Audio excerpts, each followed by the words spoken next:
నిజంగా హృదయం కరిగి ఎఫిషియన్సీతో పనిచేసే వ్యక్తి కాదు అనేది నిర్వివాదాంశం.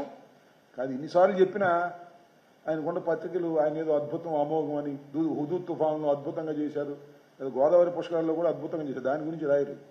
అప్పుడు ఎంతమంది చనిపోయింది? 32 మంది, 29 మంది చచ్చిపోయారు. అప్పుడు దాని అద్భుతం విజన్ అనరు. చంద్రబాబు నాయుడు గారి విజన్ ఏంటంటే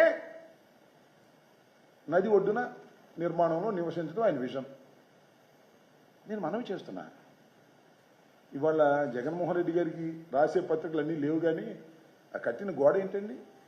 కృష్ణలంక మునక్కోకుండా ఇంత పెద్ద వరద వచ్చినా కృష్ణలంకలో ఒక్క ఇంటిలో కూడా వర్షం నీరు కానీ వరద నీరు కానీ వెళ్ళకోకుండా రక్షించింది జగన్మోహన్ రెడ్డి గారు నిర్మించినటువంటి వాల్. అవునా కాదా?